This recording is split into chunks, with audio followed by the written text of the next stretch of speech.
the real delight we have is this is, again, about what's next. And the conversation we're about to have is really something that came from the liaisons that was about, we're research universities. It's one of when we introduce the UIA and people talk about our unique, what are we different, how are we special? It has always been, it starts with, we are large, public, research intensive universities that have decided to band together and do something very hard. But at the time when we talked this summer, we realized we actually haven't done any research part of this. We haven't really, other than, the maps piece is one, but in general, have we really exemplified what the 21st century vision of what a research university showing up in the lives of citizens would look like?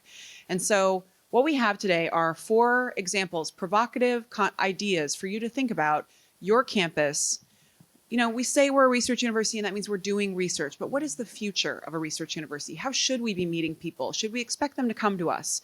How do we step up for the demographic shifts and for technology changes and for how we serve our students? So I am just so delighted to be able to have you hear from 3 of our liaisons. And we're going to talk about 4 specific things, and they're going to first give you kind of a 3-minute commercial about either an idea, or a challenge, or some example that exemplifies how a 21st century research university could be. And I want you to be thinking about how this could adapt to you. So Ryan, if you're okay, we can start with you. He's going to talk about the Parramore Education and Innovation District. Ryan Goodwin, originally a UIA fellow way back, and now UIA liaison and director for the Center for Higher Education Innovation at UCF. So if you want to take a mic and give everyone. Good morning, everyone. So just before I get to our work in Parramore, Bridget asked me to think about and to discuss innovative ways that urban research universities can lead on complex challenges like race and gentrification. So super softball question, and I thank her for that. And so before I get to our work in Parramore, I think it's important to say that if we're going to make progress on our most embedded problems in our institutions and our communities, we have to name them. We have to unbuild them and rebuild structures that are not racist, but are actively anti-racist. And we need to do that with inclusive, diverse, and representative teams. And if you can't build that team, you have your first policy and process failure. So get to work. And if you can't name your failures in this space, you're telling on yourself. So that's really important before we think about any of the work that we're going to do in communities, and to think about the role of the research university in communities. So to that end, our work in the Parramore Education and Innovation District is to create a seamless pre-K to PhD educational ecosystem. And we're doing that in a historic African-American neighborhood in Orlando that UCF has just dropped a campus down in the middle of. And we have a responsibility to not make the same bad decisions that have been made previously, like dropping an interstate down in the middle of that community, dropping an arena down in the middle of that community. And we're doing that by partnering with community members, by partnering with pre-K providers, with a community college, with community organizations, and having an inclusive way to build ideas together. So we're not coming to the community saying we're experts and we think this is how you can solve your problems. We're coming to say, we have some expertise, you have some expertise, let's work together to identify, name our problems and to work together to solve them. So we're just launched that this year with a backbone organization. So we have 3 folks to help us out at first. And a community partnerships manager, an education programs manager, and a research programs manager that will help develop this democratic infrastructure to work in the community and with the community.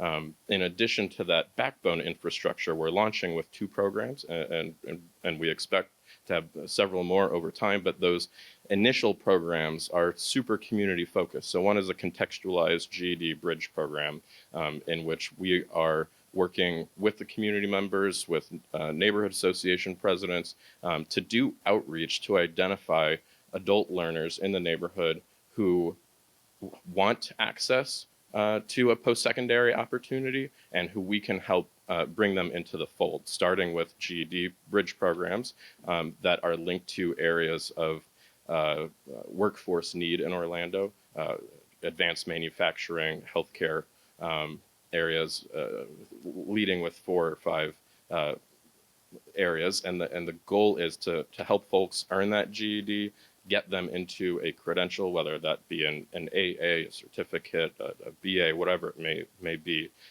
so that we can help stabilize their incomes and stabilize their families and allow them, if they wish, to stay in the neighborhood and to engage in this educational ecosystem that we're building. The second thing we're leading with is Jumpstart.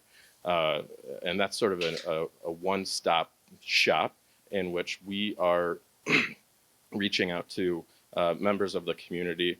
If you don't know how to enter, how to engage with the educational institutions in the neighborhood, which are a technical college, a community college, a research university, and other certificate programs, we meet with you. We do a 360 assessment of yourself, of your situation, of your finances, and work together to figure out a way to get you into the right point of entry into the educational ecosystem that you can. So all of that tied together with other assets in the neighborhood. So a data lake. So we'll share the Central Florida Education Ecosystem database. We'll share student unit record level data from preschool to PhD across all of our organizations, the school district, community college, state college, technical college, that we think will allow us to do some really cool analytics work. And we've really worked really hard to identify partners throughout the region to help bring additional assets to the community. So that has resulted in a beautiful and free, high quality preschool in the neighborhood that's open to everyone. All you got to do is show up with your child.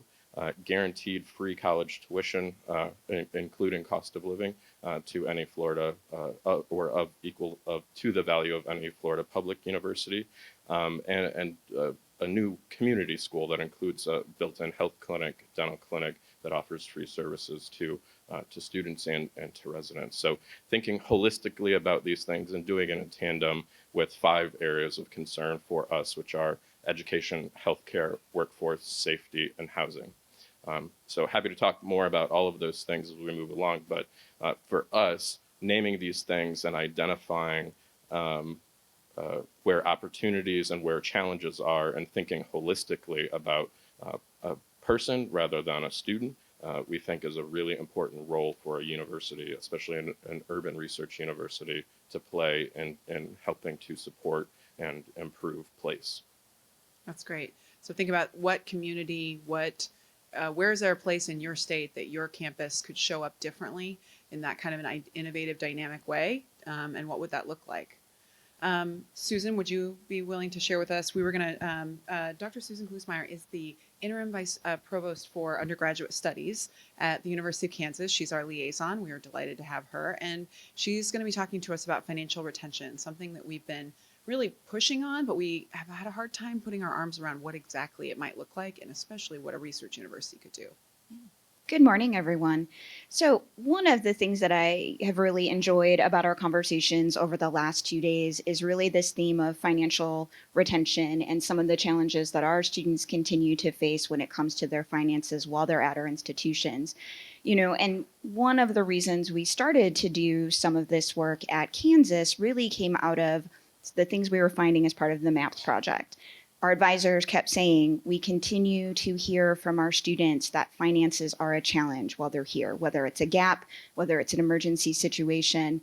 And for us, recognizing, okay, they're here, we need to be able to help them, but our advisors did not feel empowered to be able to have that conversation.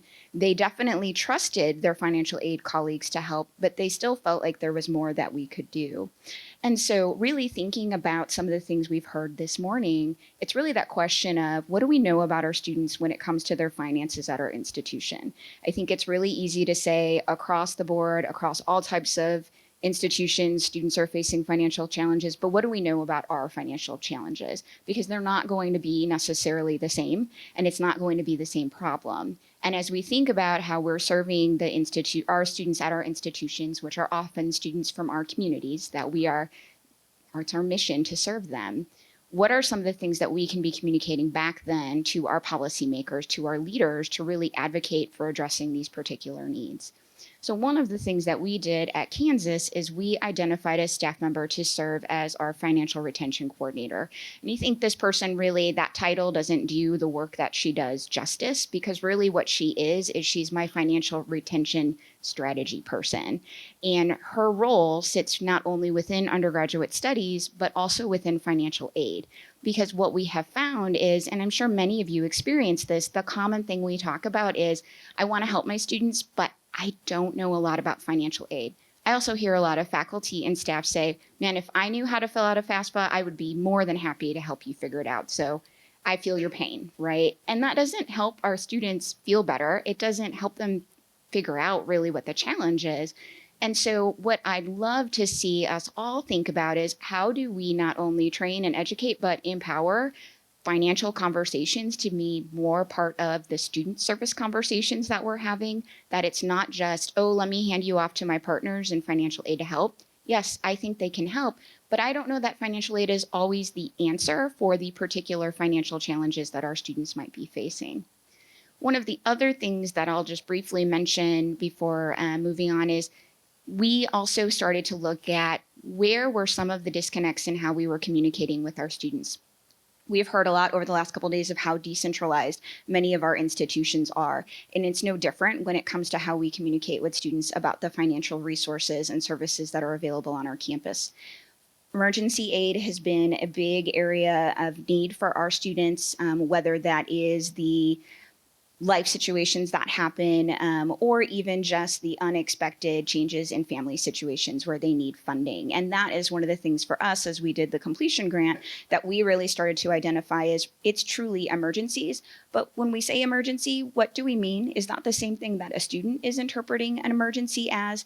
And what we found is, we had hundreds of emergency funds all across our campus. You had to fill out 100 different applications, and you were probably going to only find out about the ones that maybe the person you were asking for help knew about. And so taking that opportunity to leverage our financial retention coordinator to bring all of those people to the table to have a conversation about, how can we better communicate this information? How can we make it easier for students to access this? And then potentially, how can we start measuring and tracking this information to take back to our campus leadership to say, here are the types of emergencies our students are facing, here's when they're happening, and here's kind of the average dollar amount that we're awarding for these emergency pockets. And I think that's not only going to be helpful to the students in the long run, but really helping us again understand, what are the needs of our students? Great, thank you. That's an interesting approach, and that's something we've been thinking about, like, how could we come up with a project amongst the UIA that would focus on financial retention, and how could we apply a research lens to it in the same way that we're trying to with the MAPS project. So you've heard about the 21st Century Research University showing up physically in place, showing up actually in our own practice in terms of how we rethink what we do. Harrison, would you be willing to talk to us about how UT Austin is showing up in the communities around your state in a way that is dynamic and interesting, like with OnRamps? Sure. The commissioner. Yeah. So yeah, let me to talk about it. Let me just give you a little bit of personal background. First, so I have an unusual current position at UT Austin. So I'm the deputy president for strategy and policy. But I'm also the PI and founder of a couple of statewide initiatives, and I'll talk about one of these OnRamps. But I'm a sixth-generation Texan, grew up in the Panhandle of Texas in a property-poor farming community.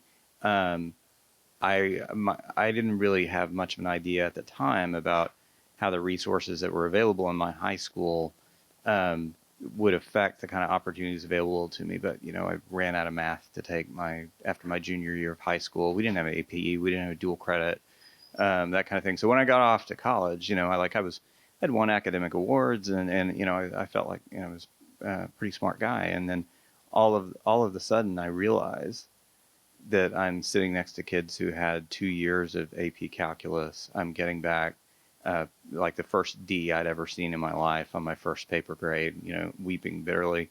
And as I'm telling my personal story, and whenever I tell this personal story to folks in higher education, I see a lot of people nodding, right? This is a pretty familiar story. It took me about 3 semesters to recalibrate. And so it's a pretty familiar rite of passage that we take for granted. So right now on our campus, from about now to about mid-October, those first quiz grades are coming back. Those first paper grades are coming back. And those same kids that we were recruiting and telling them how great they were are going to start hearing about all their ways they're broken. Well, so we at UT Austin, as you all know, I mean, we've made a ton of progress on our student success efforts, closing achievement gaps, improving our 4-year graduation rates. There's beautiful and essential work that's being done.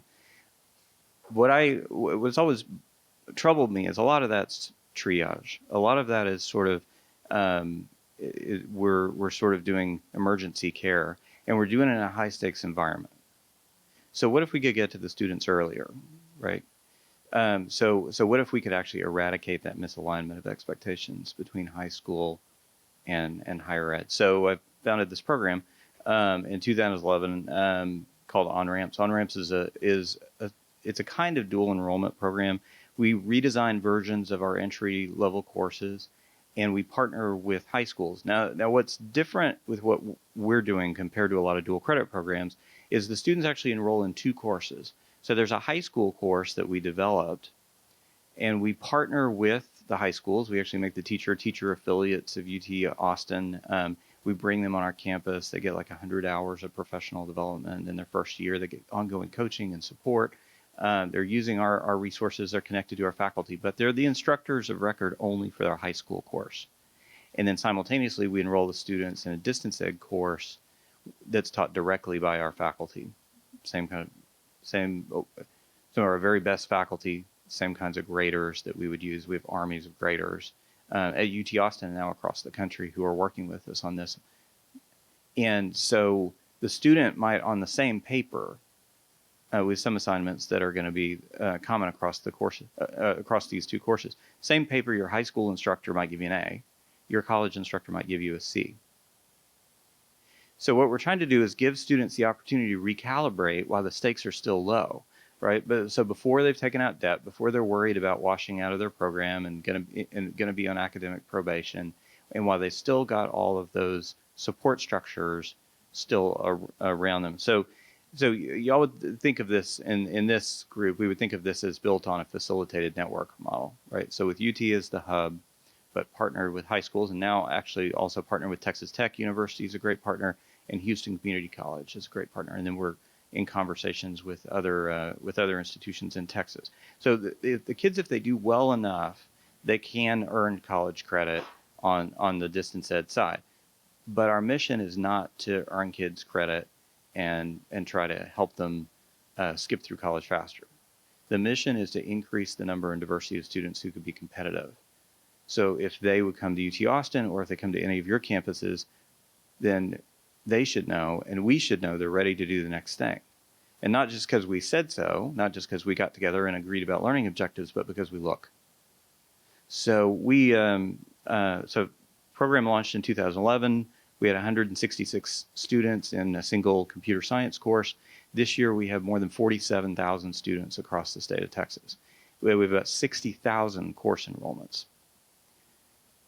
52% of these students are first-generation college students. 55% are Hispanic. Nearly half of them qualify for free or reduced lunch program. So it's far more diverse than a typical program that would award college credit in high school. And we have been working on tracking these students into UT Austin and across the state of Texas. And we do see that even the exposure, even if the student doesn't earn the credit on the college side, it looks like that there's an average GPA boost of about 1/4 point, a little bit. But if they qualified for credit and earn credit through OnRamps, it's more than 1/2 point on their GPA. All other things being equal. So we have two new internal partnerships around this at UT Austin. We have we're partnered with enrollment management. We're actually starting to pipe data over to enrollment management because we like to say we have 47,000 students making data every day, and we know these students intimately. So I'm especially interested in students that struggle on that first test or that first paper, and then they kind of change how they're working, and they're lifting themselves up, and then by the end of the course they're doing better. So we can see, here's some really interesting ways to think about grit and resilience, not just based on like a snapshot, but based on the behaviors of the students along the way. And so what we're talking with our colleagues in enrollment management about is how we can use this as a platform to actually work on the kinds of problems that Caroline Hawksby's been writing about for years, right? So these kids may not have 1,300 on the SATs, but these are gritty, resilient kids who have actually performed well in real UT Austin chemistry, physics, computer science courses. So maybe we could de-risk not just for the student, maybe we could de-risk for the institution, because these students would be good bets to place in STEM. Now it's large scale enough. Also, we're also able to use it as a platform for research. So we partnered like with David Yeager and our Population Research Center, and then this year we're going to be doing a replication of that national mindset study. There was a paper in Nature that just came out about 6 weeks ago.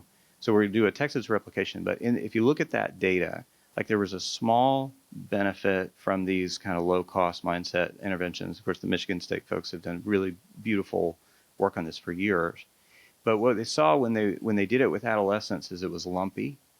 And it seems like that correlates with what students were saying about what their teachers were doing. So we're going to add a new component with the OnRamps teachers to try to understand like what are the kinds of teacher behaviors and supports they would need. So this kind of thing, it can also be a platform for a new model of research practice partnerships, that we can do stuff at scale and we can do stuff rapidly.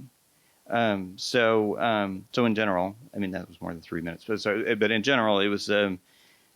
I would say to our last panel, look, we can affect the inputs. And we can do this at scale. We can only do that if we are not just leveraging technology, but I think also leveraging networks and real partnerships with school districts, community colleges, like-minded universities. And one of the things I think, and you all have heard me say this before, but hey, it's my last UIA meeting, so I'll say it again. I think that one of the things we way undersell is the number of students we serve. We keep talking about the number of students we enroll, the number of students we graduate.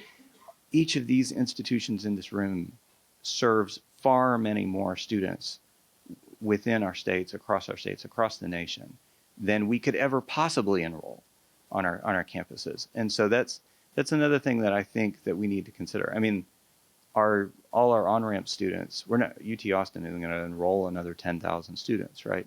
But it's good for Texas Tech, it's good for Texas State, it's good for Austin Community College for us to increase the number and diversity of students who could be ready to do the next thing. That was great. Thank you.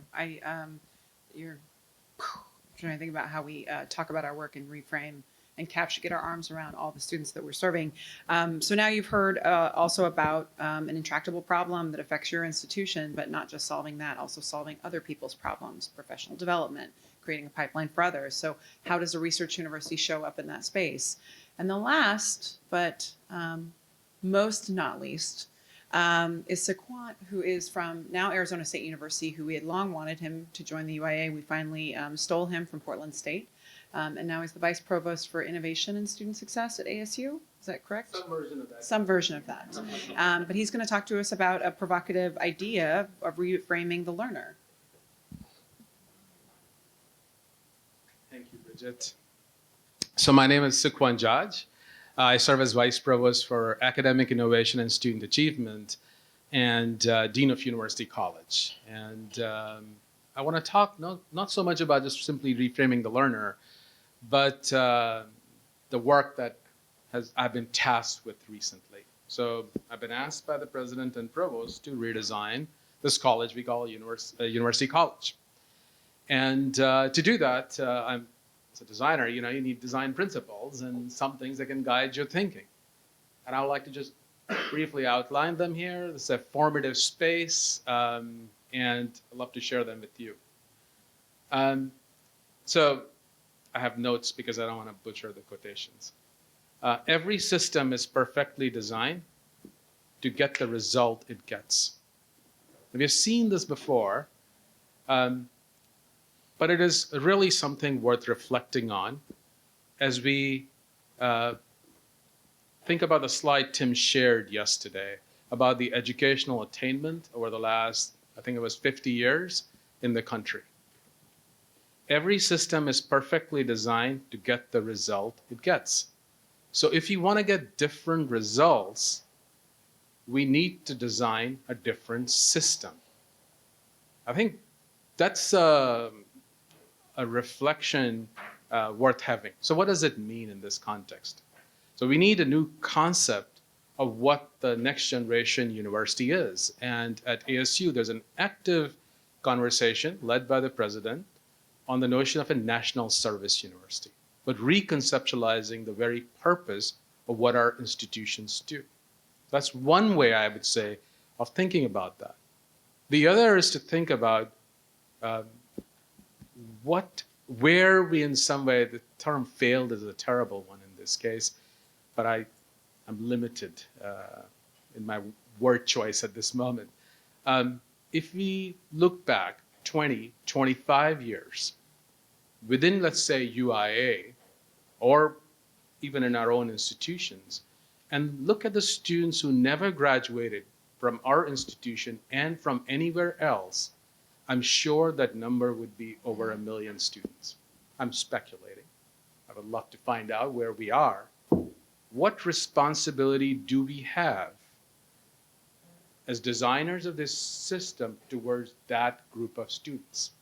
How do we design and redesign to get different results with that group of students? And I know there's some really interesting work happening on most campuses about how do we help students come back to the university and graduate.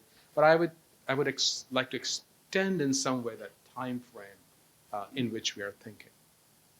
I'll leave you with that particular notion. The second one, in terms of design ideas, I'd like to just sort of introduce into our discussion is this relationship between parts and wholes. So much of the work we do around student success is focused very much, is very initiative focused sometimes. So here, it's called Akoff's rule number 2. Those of you who are familiar with systems thinking will see it. If you optimize the components of a system, you will sub-optimize the system. It's very counterintuitive in some ways, and it's really provocative. It runs counter to how we sometimes organize our work. And the other side of this coin is when we begin to bring this really broad views within the student success discussion. So very initiative focus on one hand, and we're trying to get to very different outcomes for our students and our institutions through a collection of initiatives. Is it going to get us there? Well, clearly, if you look at higher ed as a system, not really.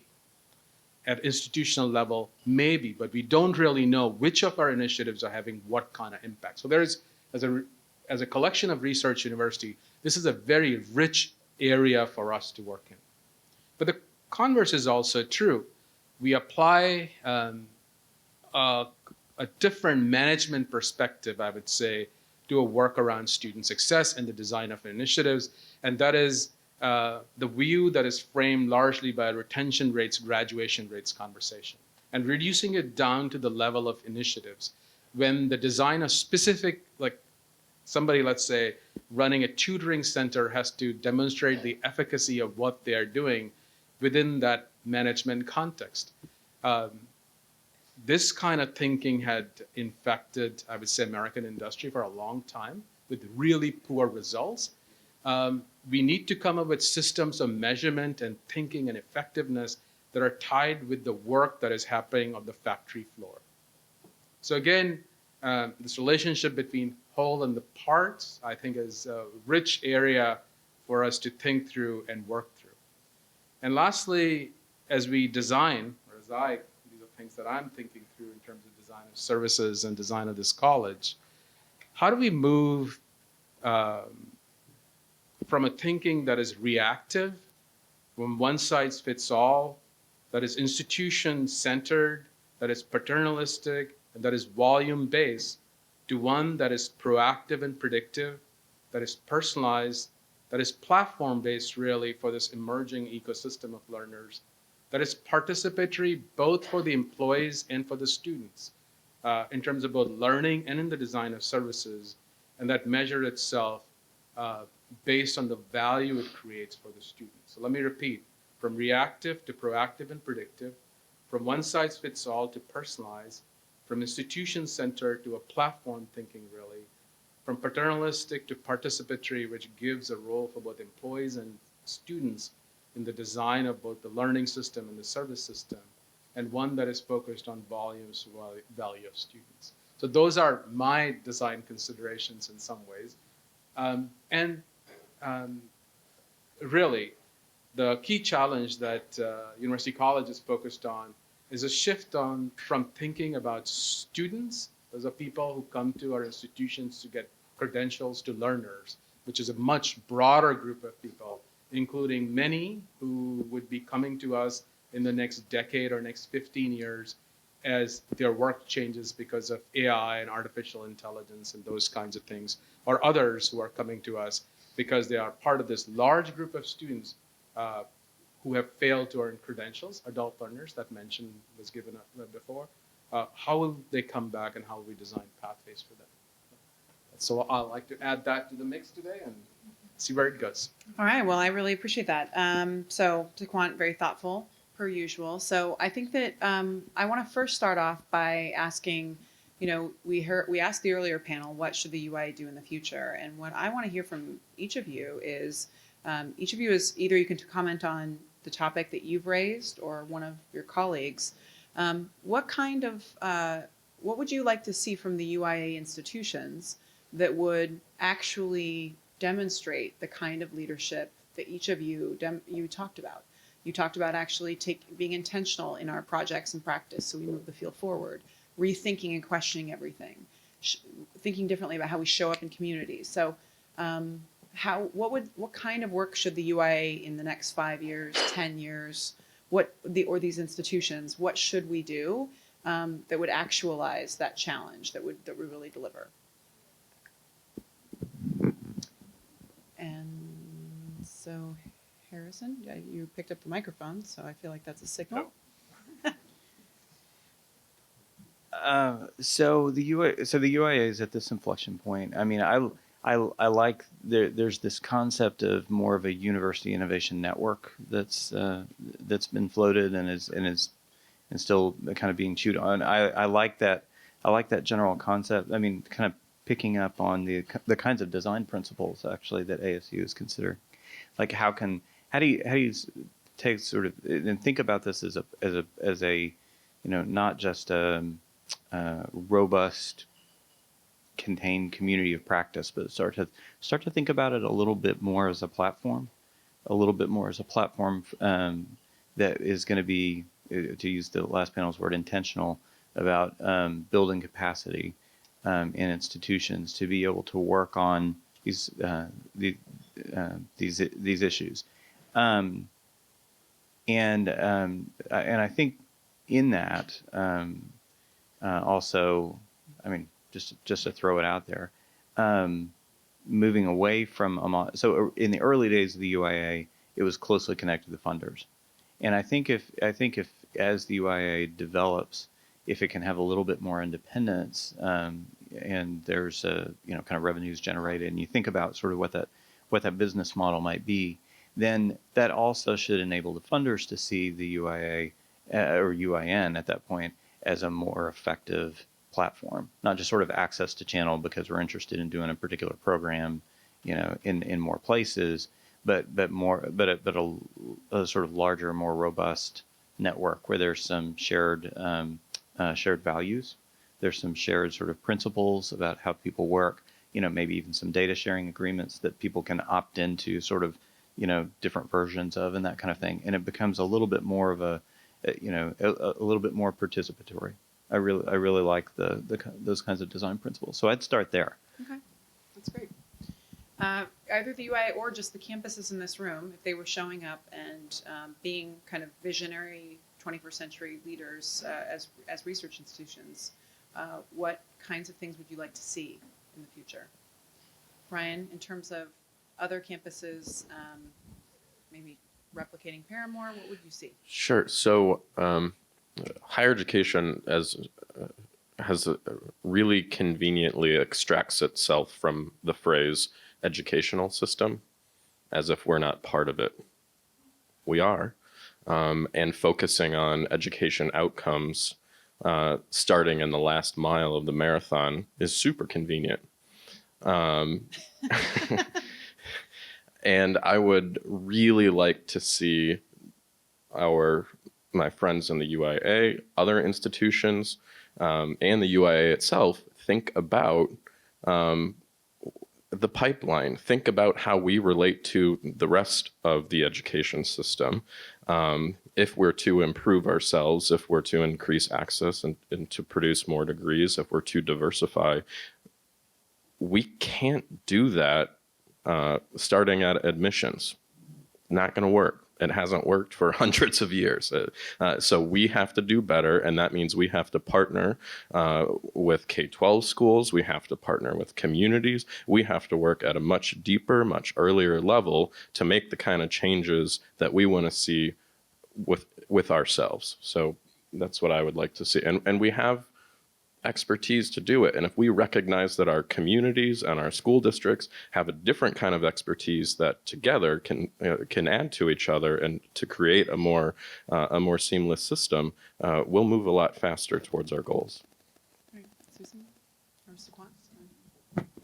So I will piggyback off of both Harrison and Ryan. I think there's an opportunity to think about how we're having conversations about financial literacy with our partners in the community, and starting in K through 12, I think is an excellent step. It's already happening in many districts. And so having an awareness and understanding of how are those conversations being introduced, and then how can we bring in our expertise in thinking about how you're making decisions about college and how you're going to have to spend money, and intentionally having those conversations, not as a recruitment conversation, but being as a partner and giving back to the community. I don't think we do that enough. And I don't think that we leverage some of the tools and resources that we're trying to provide our students and partner with the schools that are down the streets from our campuses to introduce those. It's not easy, and it definitely takes a huge lift. But if part of our role and our mission is providing service to our communities, that is an easy place to start. And it also provides some consistency then in the type of financial literacy that our students are then coming to our institutions with that we can build upon. I think we rely way too much on our students just to be able to figure it out on their own, or that some of the community organizations that they may be partnered with, especially when we are looking at the students that we've historically not served well at our institutions, that, oh, they're going to help them figure out how this works, or their financial aid package is going to be enough to get them through there because it's going to cover last dollar. Well, that's not the case. It, again, still requires that one-on-one coaching, that mentoring, that support. But the earlier we can start that, I think the better we are going to be situated. And so I think, Bridget, to your question about what is this next for the UIA, I think it's taking that look at how are we serving our communities, how are we partnering more intentionally with K through 12, and how are we looking to challenge what kind of notions and stereotypes people have about us as these research institutions that, well, it's just kind of how it is, and we're not going to change, and people need to adjust to our way of living and our way of life on our campuses. And I don't think we come together and have these conversations because we truly feel that way, but there are some perceptions about what it means to be part of our institutions that we actually have to be very intentional about breaking down. Sukhwant? Thank you. I'm very new to UIA, so I would have a near outsider's perspective on it. And one thing that has always stood out to me is that it's a very hopeful place because you are thinking about big problems and working on big solutions. And I would say that we continue with that approach, with framing of big problems and working on big solutions. But it might in some way take us into a bit of an uncomfortable space. I mean, this is a collection of some of the most elite American institutions in terms of for all public institutions in the country. And there are many who never make it to our institutions. If we want to bend the curve in some way in the right direction in terms of educational outcome, and I'm here referring to the chart that was shared by Tim yesterday, educational attainment by age 24, then we need to have a very different approach to how students enter our own institutions. At least think about, and I use that as an example more than anything else, as an example of how people enter this kind of learning space. So those are the kinds of things that I would say we take on. We begin to define the next generation of problems that we need to solve as a sector and solve as education institutions. Work is going to change dramatically in the next decade and two.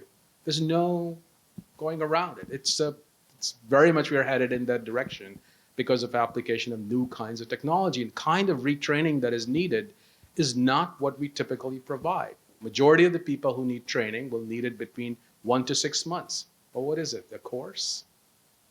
Right? So how do we conceptualize how are we going to play in that future for the benefit of our own students? Many of them are working currently.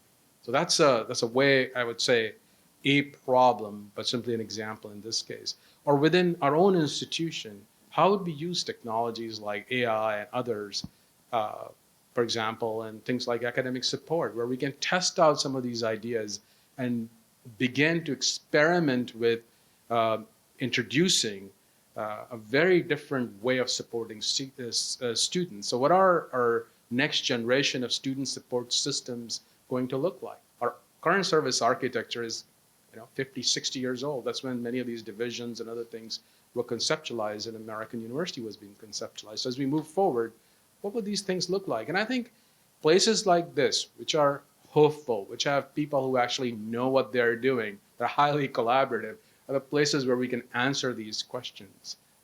And I think I'm actually pretty excited about our future in general. Great. That's super helpful. Do we have other questions from the audience that this might have stimulated? I know we'll have microphones going around. I wanted to tease out the research university piece in particular, because we were talking about the liaisons retreat is President Crow is the chair of the UIA, and he talks about research universities publicly all the time. But within higher ed, though, when we talk about research universities, it's just more of a kind of a distinction that we're not like the other universities. We're better, right? Like there's an elitism that is communicated. It's literally on the tiers of Carnegie and everything.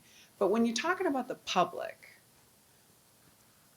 they don't always understand the value of what a research university is. And is there something we can be doing or saying differently that will help them see and experience research universities in a way that really actualizes the mission and that actually shows up in the way that citizens need us to?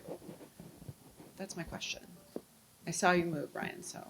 Yeah, I'm thinking while I speak here, but I'll give an example of someone on our team that has led an educational program for foster youth that we've brought into the fold for our Parramore work.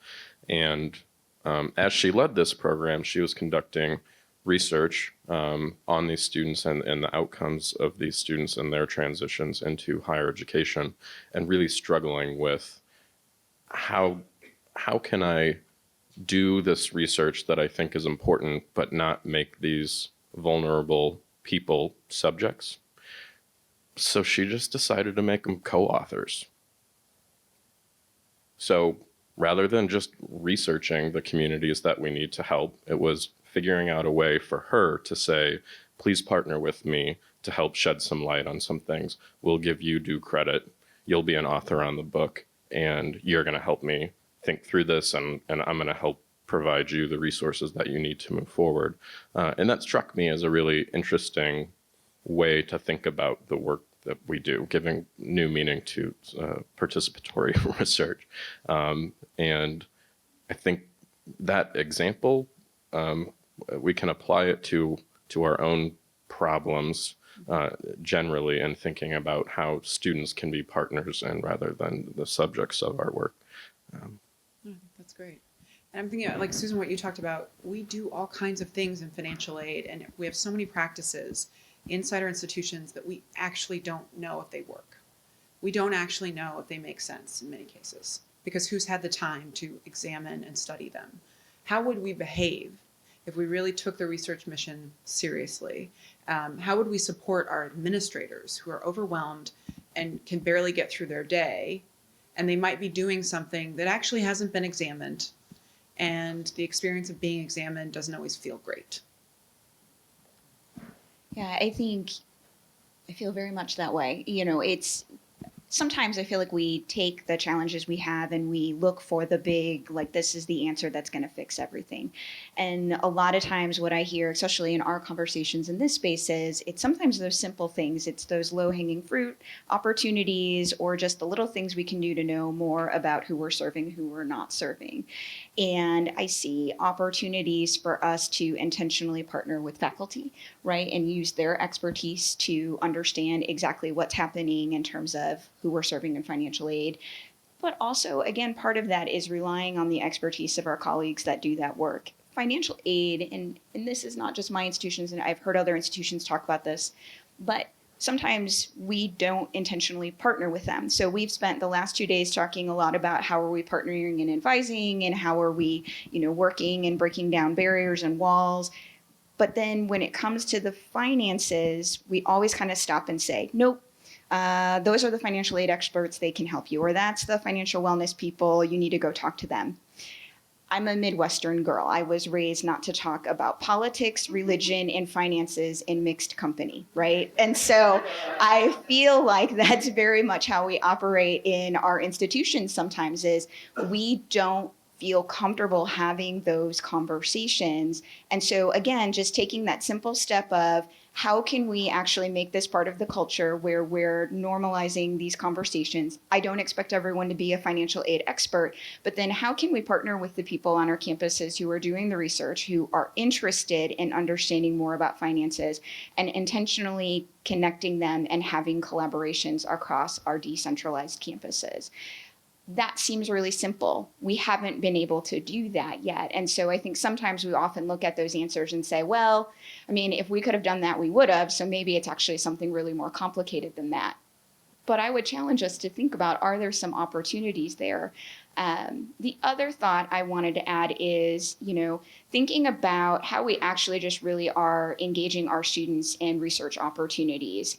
One of the things that I know we're notorious for sometimes is research very much sits in the faculty space, it sits in our graduate student space. And so really creating intentional opportunities for our undergraduates to engage, but then also recognizing for some of our students, especially from our historically underserved populations, it's not going to be an easy decision for them to make to go participate in something like undergraduate research or service learning. So again, overlaying that with opportunities to make money. We have a program at Kansas. Some of you have heard us talk about it. It's called our Emerging Scholars Program, and it is an undergraduate research program that is tied to federal work study dollars. And so students are paired with a mentor as an incoming first-year student, whether they're a freshman or a transfer student, and they do research. And the department, it costs them $500 to have this work study student do research with them. We've done it for about 4 years now. We continue to have mentors come back. We continue to have scholars say, I want to continue to do research. And that's great for us because it's starting to build a pipeline of students into doing undergraduate research, becoming McNair scholars. And these are students who would have historically told us, I'm sorry, I would love to go do research. I would love to go do service learning. I need to work because I need to go pay for my books or I need to pay rent. And so challenging us to think about where are opportunities that we can still allow our students to make the money that they need to do what they need to do, but really allow them to engage in some of these experiences that are very unique to us as research institutions. I see we have a question in the back from a brave citizen. Good morning, everyone. Thank you very much to the panel. You have my head spinning, if not moving forward. So Harrison talked about faculty research on this larger sort of mindset project. Ryan, you talked about participatory action with the community. And Susan, you just talked about undergraduate students doing research. Sukhwant zoomed us out a little bit. I'm interested in staying with the zoom out for a minute, not about the sort of doing of research, but the fundamental nature of research universities. So there's this sort of aura that these are fancier and better in certain kinds of ways. Also, there's a misconception that getting lots of large federal grants actually makes money for the university, but just like athletics, in fact, what you get on the IDC, it doesn't actually always pay for itself. So there's lots of striving research universities that I would call them striving research universities. Some of us in the room are in this group that are actually investing money to become more like research universities, while we're also trying to invest in undergraduate student success. So the big question is this a sustainable model? Can the institutions that will be the engines of social mobility for low-income students be, building labs and trying to hire superstars and those things? Like, is this a compatible mission, or do we need to differentiate? Continue to differentiate. And give up on trying to do both. So the tension, and it's a question for everyone. Harrison's got his commissioner look. So I think, yeah, I mean, I think there is a fundamental problem with the business model of the research university, especially the public research university. Yes, it is going to fundamentally have to change. I think, though. We have to look at sort of where the costs are concentrated. I mean, mostly the costs aren't with our faculty, really. We spend, I don't know, $600 million on faculty salary, something like that a year out of like a $3.2 billion budget. So it's a significant cost, but it's not the major cost driver. I think maybe one of the boring issues that is going to be really, really important to try to focus some better attention on is going to be on the capital investments that are required to run a modern research university. And so this is something I know ASU has thought about a lot and is experimenting with some different models. But that's where things are really, really expensive, and a lot of costs are going to be concentrated and we have a lot of deferred maintenance issues and those kinds of things. So I think to open this up and say, okay, well, what do we need? We're going to have to be willing to take on some of those kind of hard, really kind of boring issues that we haven't dealt with very well, and do it in dialogue with policymakers to help them understand, like, look, here's the value proposition here. And if you're really serious about wanting to have great research universities, so the governor of Texas has said Texas ought to have multiple public universities that are counted among the top 10 public universities in America. Well, that's, so what would that really look like? What would that kind of capital investment in particular really look like if we were going to have a shot at being able to pull that off? And that would be a significant public investment to actually realize that. Sukhwant, do you have any? Yeah, I'd love to just sort of comment on it. So this is not per se an area of expertise, I would say, for me, but the institution I've joined, and I'm actually very excited about joining it for just that very reason, that you can be a robust research university that is committed to production and knowledge, to creation of great works of literature and art, on one hand, and then aspire to increase the scale of social impact by increasing the number of students you serve. So indeed it is possible, and I would say ASU is a very good example of that model working when both of those things are the center of attention, that equal attention. There's an obsessive focus on student success at ASU, and I think it plays itself out in all decisions that are made. Now it becomes a challenge when that is not the focus and it's just purely the other area that receives the focus. So I see the benefits of executive attention, particularly on both of those issues. And we are seeing the results of that, which are, in my mind, quite extraordinary. So at that and the contrast, right? So we believe that we can solve the big challenges that we face as a nation, or just as sort of humanity, because of the way we approach problems, the way in which we produce knowledge, the way in which we deliver that knowledge to our students through learning, and so on. And I think that model has tremendous value in contrast to one that is simply focused on scale for profit or focused on delivery of learning that is produced in other contexts. The impact and the implications of that approach are entirely different. For me, personally, very excited about how this can grow and how we can take some of the challenges that we take and bring them to solving the higher problems. For example, the question of how we take a wide set of initiatives and design a portfolio where we know the impact I think is a very useful question for us to take on because of simply the collection of work that we are doing across our institution. And that's an area where some immediate contribution can be made in the next 3 to 5 years.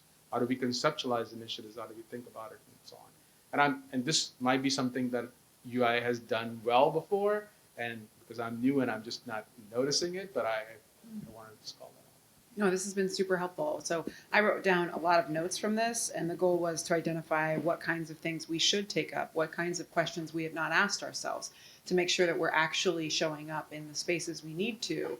As the research universities that, we are in this elevated space. So what is our obligation? I feel like we have a lot of really good ideas here. And I want to thank you all for posing some provocative examples and questions and challenges for us. So please join me in thanking the panel